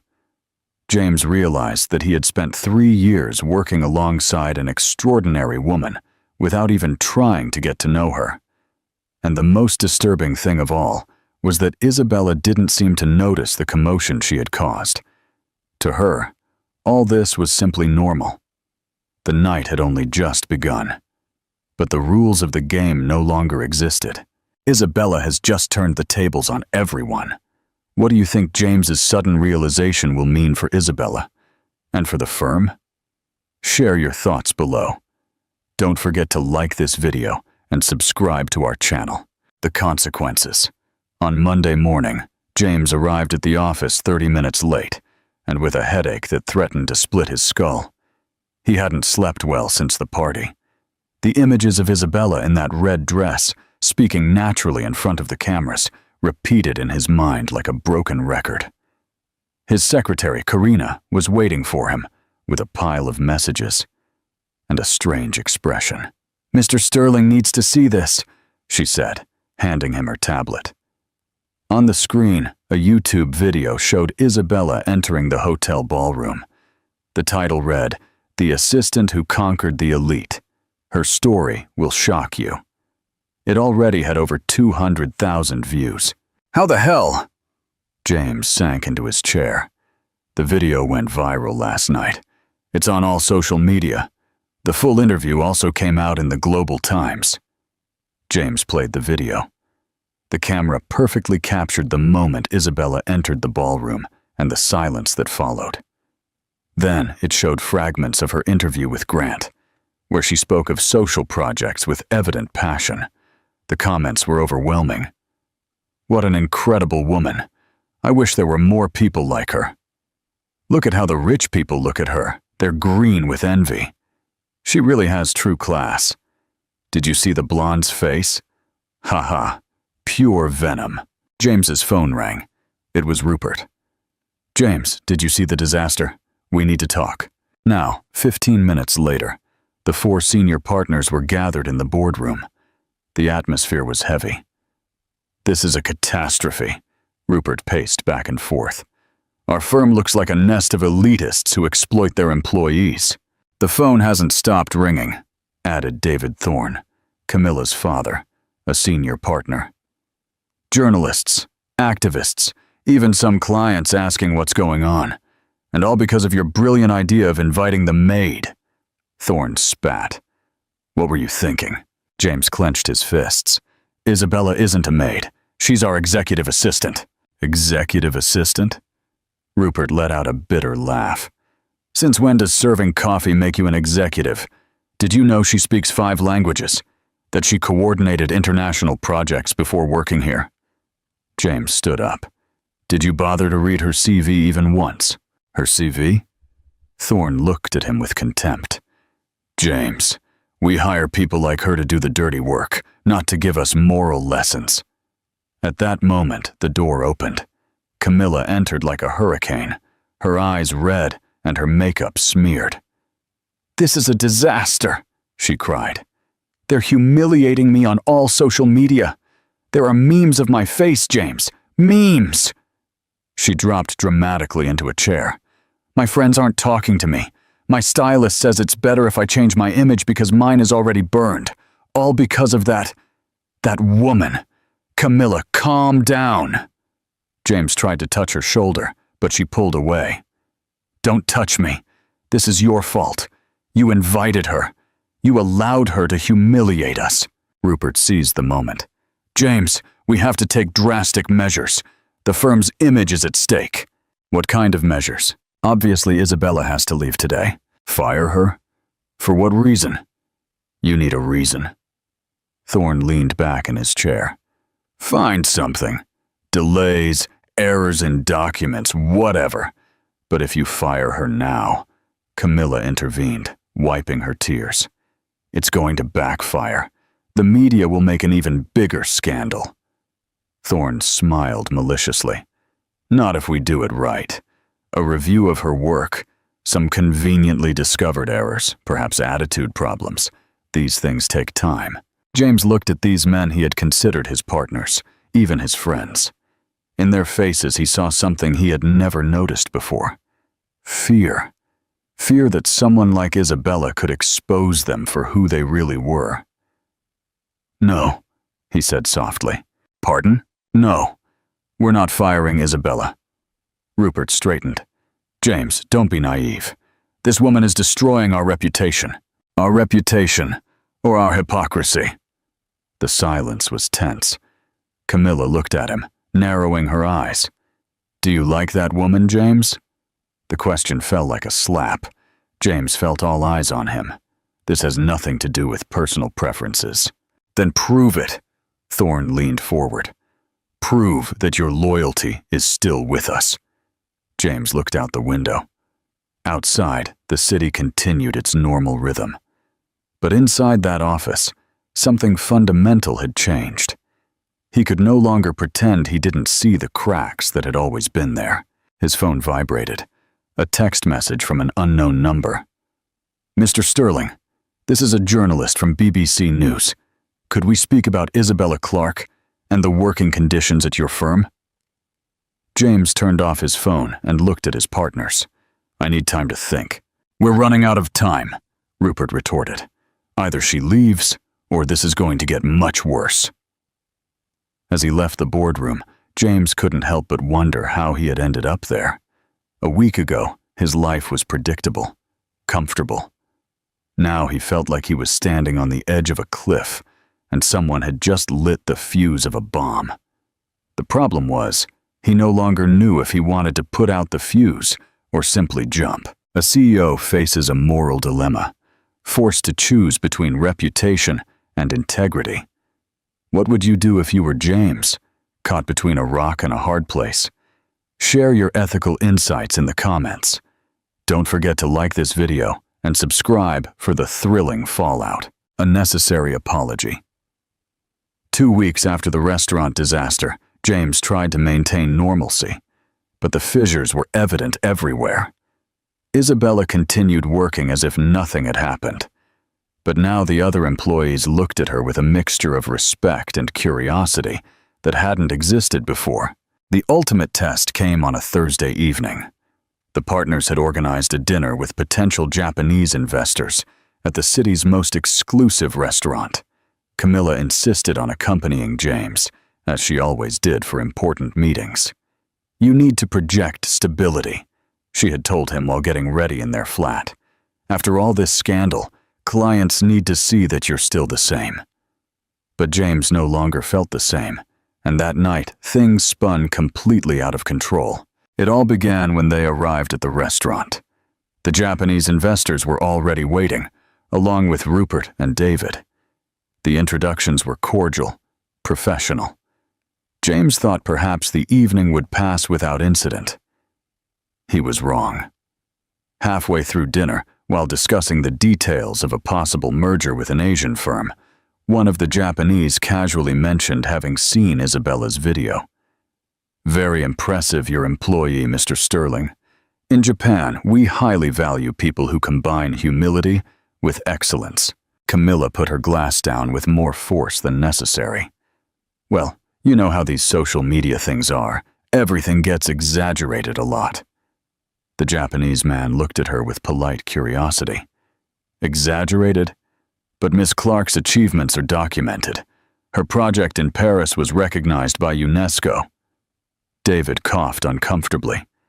"Mr. Yamamoto, I think the conversation is straying from important topics."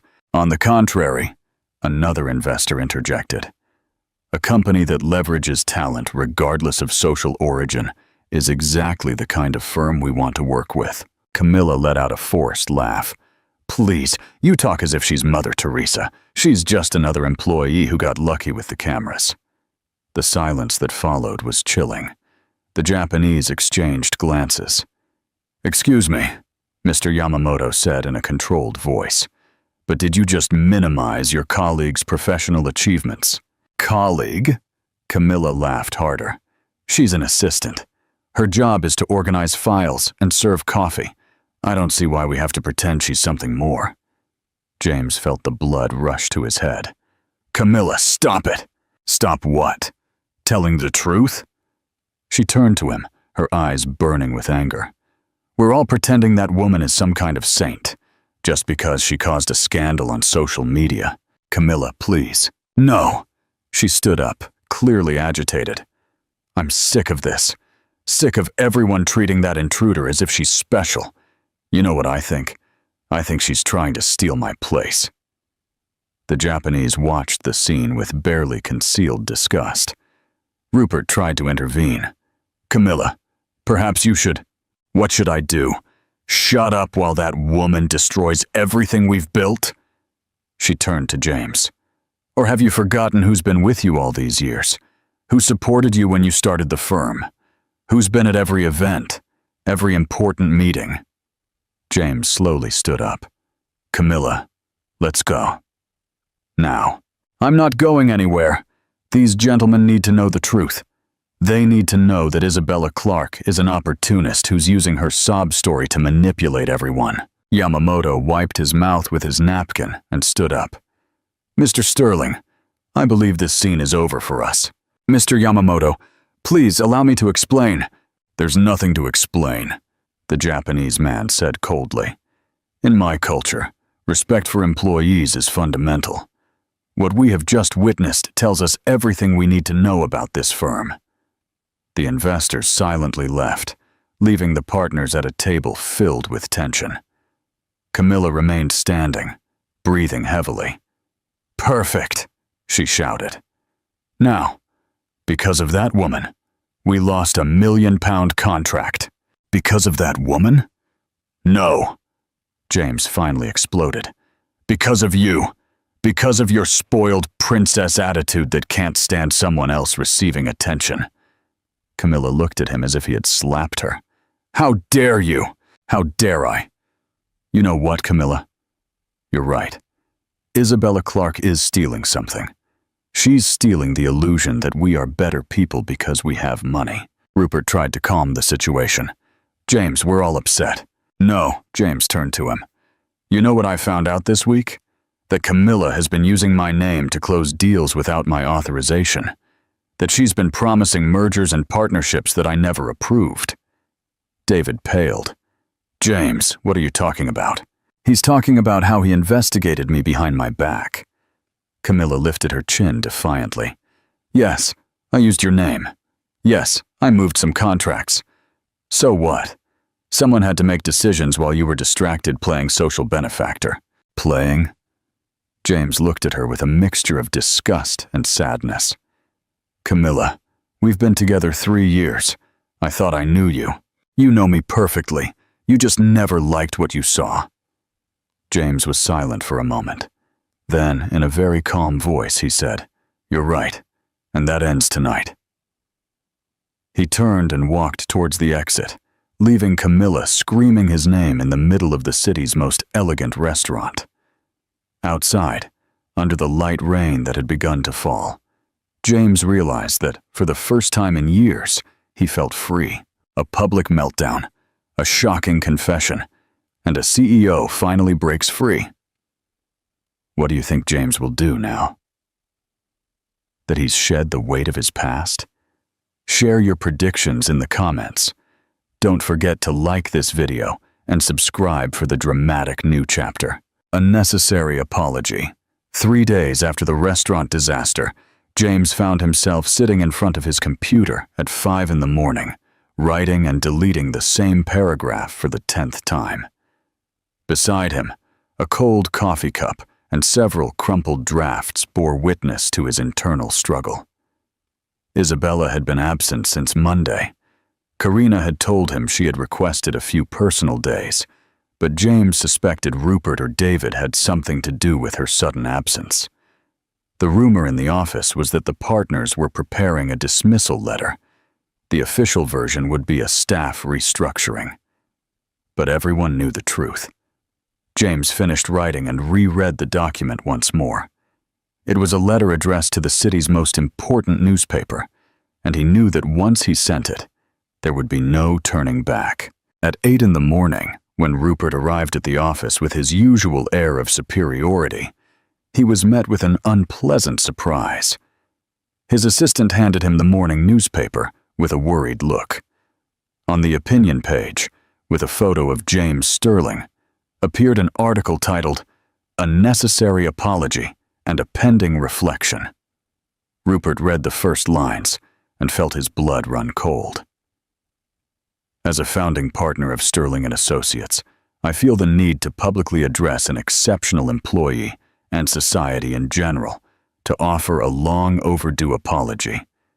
Isabella Clarke has worked at our firm for 3 years.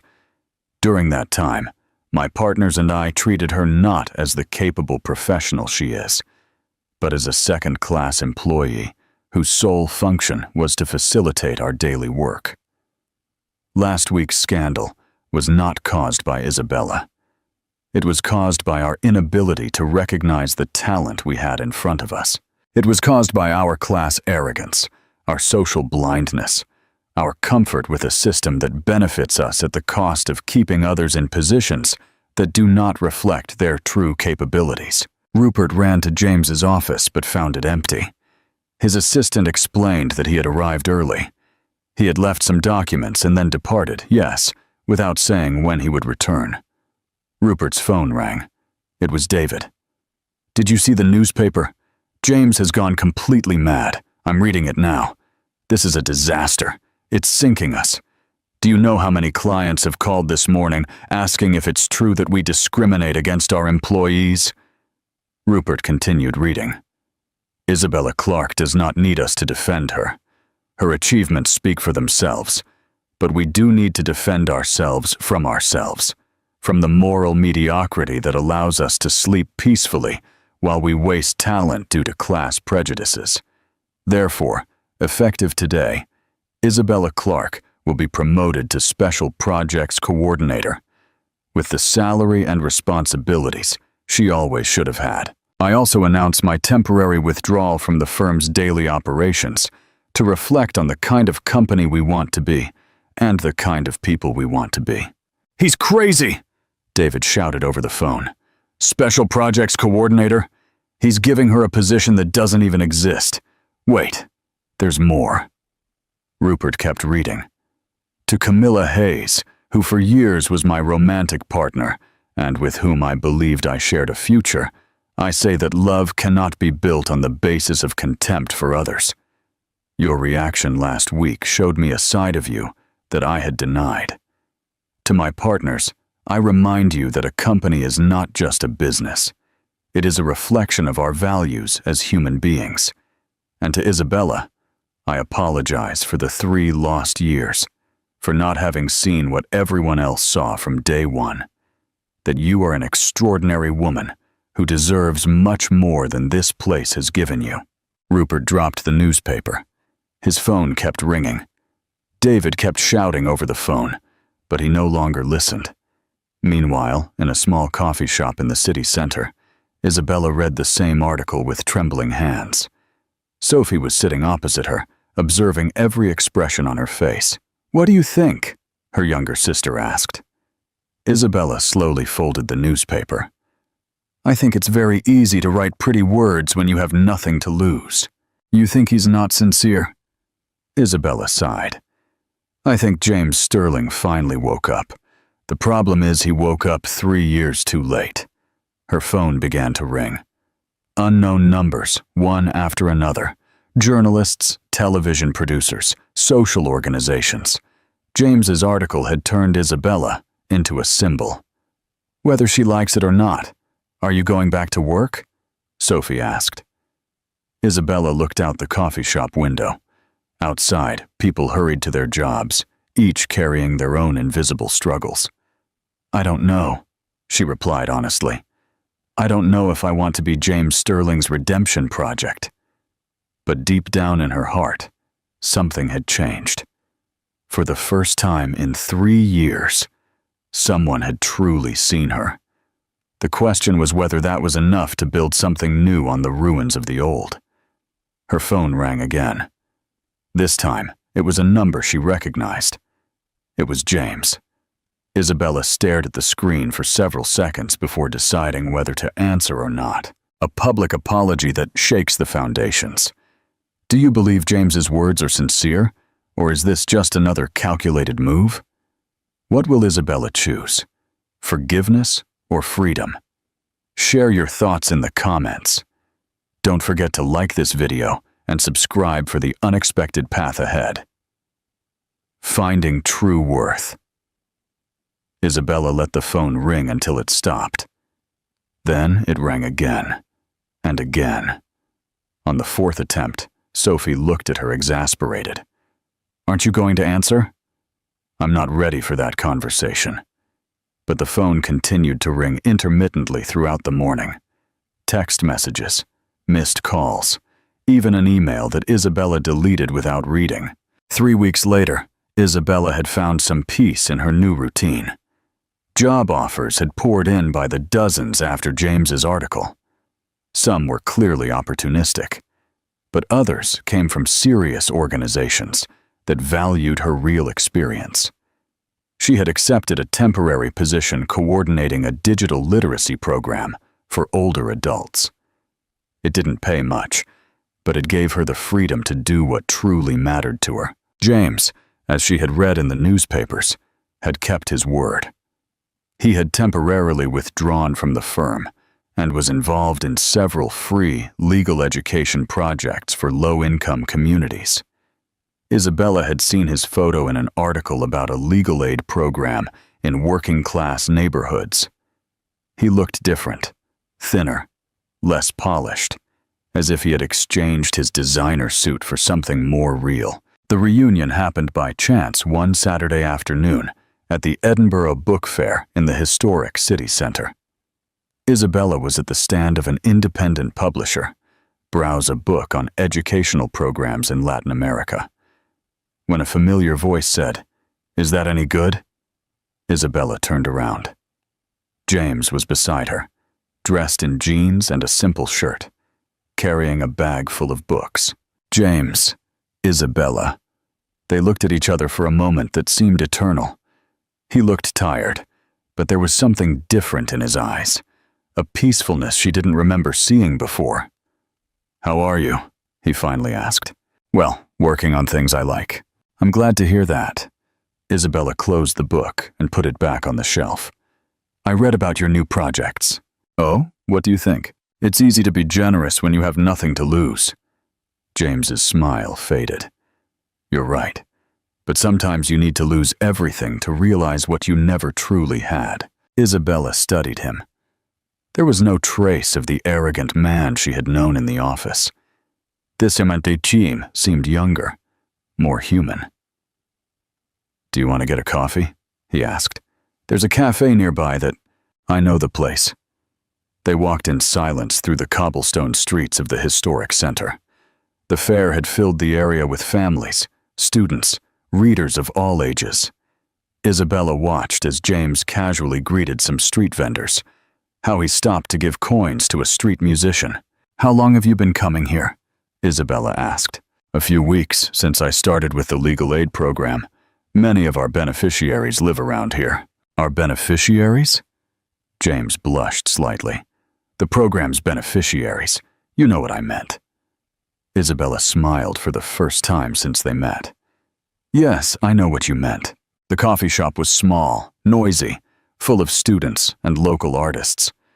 Very different from the elegant places where Isabella had seen James before. They sat at a table by the window. James ordered an Americano. "Isabella, chamomile tea." "How are things at the firm?" Isabella asked. "Difficult. Rupert and David are furious with me. We lost several important clients after the article." "Do you regret it?" James considered the question seriously. "The damage to the firm, yes. There were innocent people working there who had nothing to do with all this. But writing the letter, no. And Camilla?" "Camilla moved to Madrid. Her family has businesses there. I think she needed a change of scenery after everything." Isabella felt no satisfaction at Camilla's downfall, only a kind of sadness for how unnecessary the whole conflict had been. "Isabella?" James leaned forward. "I know I have no right to ask you for anything after." "You're right," she interrupted him. "You have no right." He leaned back in his chair, accepting the blow. "But you can try," Isabella added softly. "You can try to be the person you say you want to be, without expecting me or anyone else to forgive you for who you were before." James looked at her with something that might have been gratitude. "You know what's the hardest part of all this?" he said, realizing that for 3 years I had one of the most extraordinary people I've ever met right in front of me, and I never bothered to truly see her. Isabella took a sip of her tea. "Perhaps you weren't ready to see me. Perhaps I wasn't ready to be seen either, and now—" Isabella looked him in the eyes. There was honesty there, but also uncertainty. James Sterling was no longer the self-assured man who believed he had all the answers. Now that, I think we're both learning to be different, and that's enough for today. They remained silent, drinking their tea, while outside the fair continued its cheerful bustle. For the first time in years, Isabella felt at peace with the unanswered questions. Sometimes, she thought, new beginnings didn't come with fanfare. Sometimes they simply arrived as a quiet afternoon, shared with someone who had finally learned to see her, building a future shared, a powerful turning point. Do you believe Isabella should partner with James after all their history? What's the true meaning of seeing someone? Share your insights in the comments. Don't forget to like this video and subscribe for the beautiful culmination. 2 months after that encounter at the fair, Isabella received an unexpected call. It was James, but his voice sounded different, less confident, more human. "Isabella, I know this might sound strange, but Would you like to help me with something? Isabella was organizing materials for her digital literacy class when she answered the phone. Help you with what? The legal aid program isn't working as I expected. People don't trust us, and I think I know why. Isabella stopped what she was doing. I'm listening. We're still acting as if we're saviors descending from our ivory towers. Could you meet with me? Just to talk, to help me understand what I'm doing wrong. Isabella looked out the window of her small temporary office. Outside, some of her older students were practicing sending text messages on their new phones, laughing at their own mistakes. Where? How about at the same coffee shop as last time? Tomorrow at 3. I'll be there. The next day, Isabella arrived a few minutes early. James was already there, but he wasn't alone. 3 people accompanied him. An older woman, a young man in a work uniform, and a teenager no older than 16. Isabella. James stood up when he saw her. I'd like to introduce you to Mrs. Davies, Liam, and Chloe. They came to tell me why our program isn't working. Isabella sat down, intrigued. Mrs. Davies spoke first. Miss Clark, my grandson told me about you. He says you teach computer skills without making us feel silly. You're not silly at all, Isabella replied. You're just learning something new. Exactly, Liam interrupted.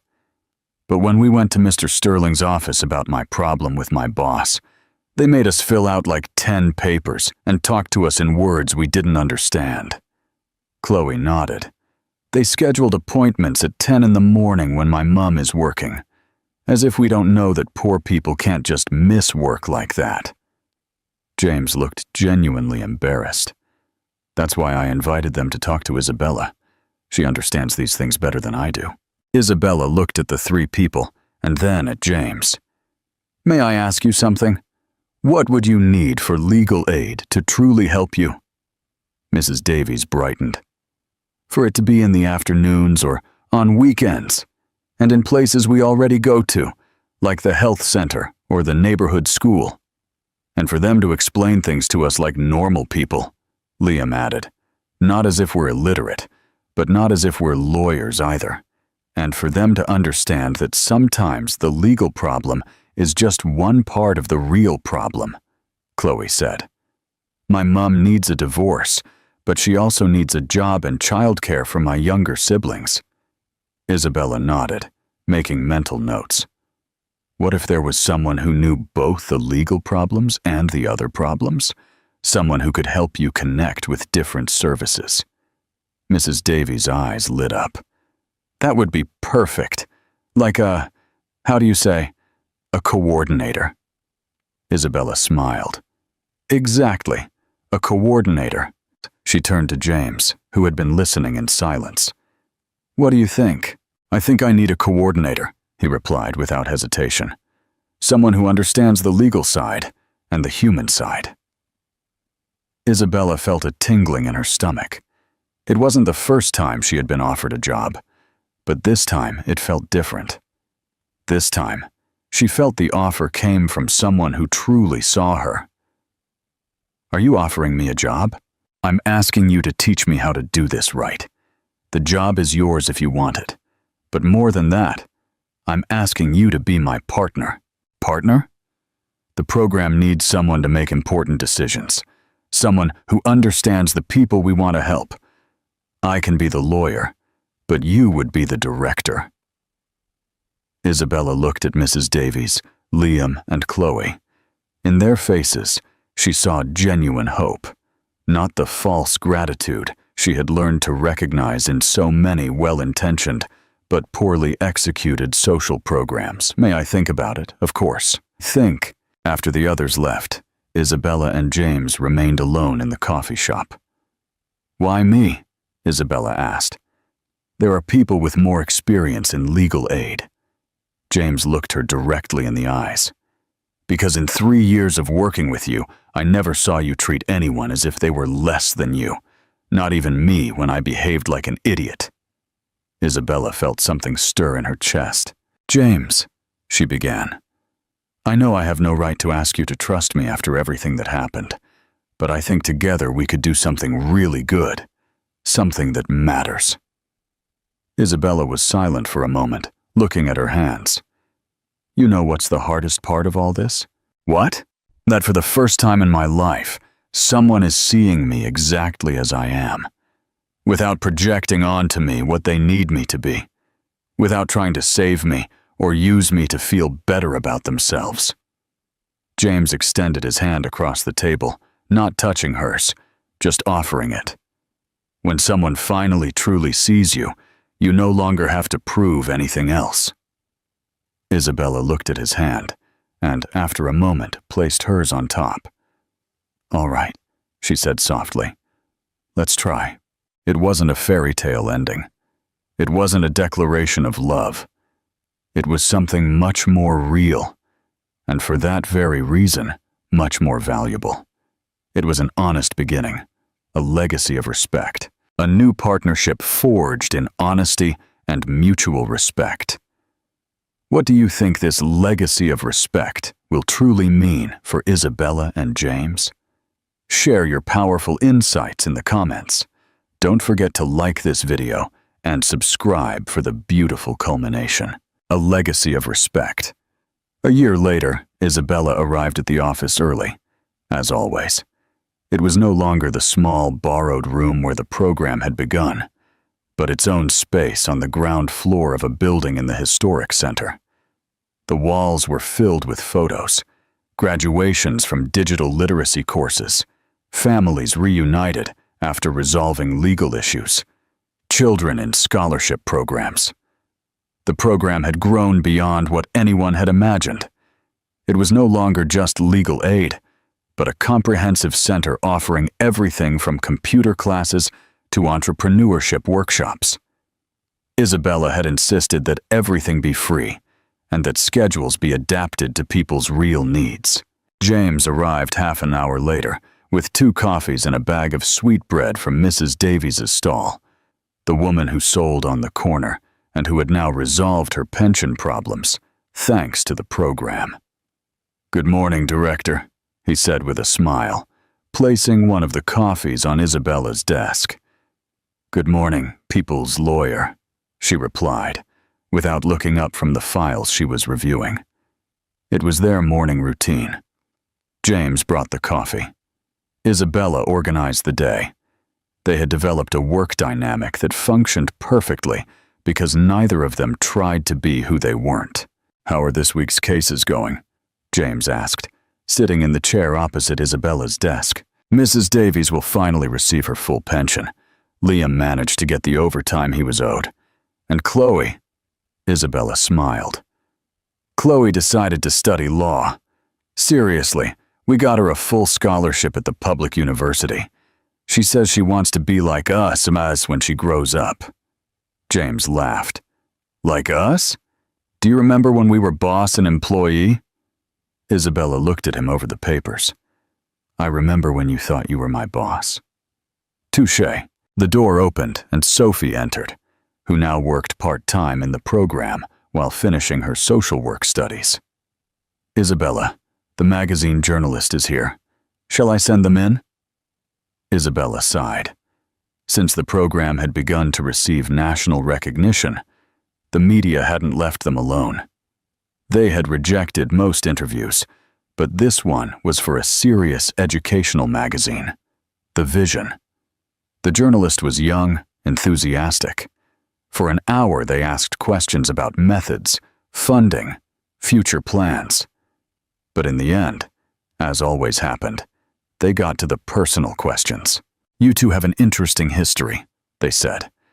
"From conflict in the firm to partners in this project, how would you describe your relationship now?" Isabella and James looked at each other. It was the question that always came up and that they never knew how to answer. "We're colleagues," Isabella said finally. "Friends," James added. "People who learn to work together," Isabella continued. "And personally?" the journalist insisted. "There are rumors that—" "Personally," James interrupted firmly. We are two people who decided that the work we do is more important than the rumors people want to invent about us. After the journalist left, Isabella and James organized the papers in silence. "Does it bother you?" James asked. "That they always ask about this?" Isabella shrugged. "At first, yes, but I've gotten used to it. People always need to romanticize things to understand them." "And what if it were true?" James asked softly. "What if there was something more between us?" Isabella stopped writing and looked at him. "Is there?" James considered the question seriously. "There's respect. There's admiration. There's affection. Is that enough to call it love?" "I don't know," Isabella replied honestly. "But I know it's real, and I know it's ours, no matter what others call it." James nodded. "I like our life just as it is." "Me too." It was true. They saw each other almost every day. They shared meals. They laughed at private jokes. They supported each other in difficult times. James had been there when Isabella fell ill with the flu. Isabella had been there when James received the news that his father had died. They didn't live together. They had no marriage plans. They didn't appear in romantic photos on social media. But they had something that many official couples never achieved. They saw each other completely. They respected each other deeply. And they had built something important together. The world was still competitive, elitist, unequal. But within their small space, they had created something different. They weren't trying to change the whole world. They were just living more honestly within it. And at the end of the day, when they closed the office and walked together to the tube station, Isabella knew she had found something she had never looked for, but had always needed. Someone who saw her exactly as she was. And that, she decided, was enough. Did you enjoy Isabella and James's story? This tale reminds us that sometimes the most beautiful endings are not the ones we expect, but the most real ones. Isabella didn't need a prince to rescue her. She rescued herself with dignity and strength. And James learned that true power does not reside in money or social position, but in knowing how to recognize and value the extraordinary people around us. If this story touched your heart, give this video a like and share it with someone who needs to remember that their worth does not depend on the opinions of others. The transformation of these characters reminds us that it's never too late to change, to see with new eyes, to build something better on the ruins of what didn't work. If you want to continue reading more stories like this, full of real characters who face situations we can all understand, subscribe to the channel and activate the notification bell so you don't miss any chapters. And now, tell us, what country are you watching us from? We love knowing that these stories reach hearts all over the Spanish-speaking world. Leave your country in the comments.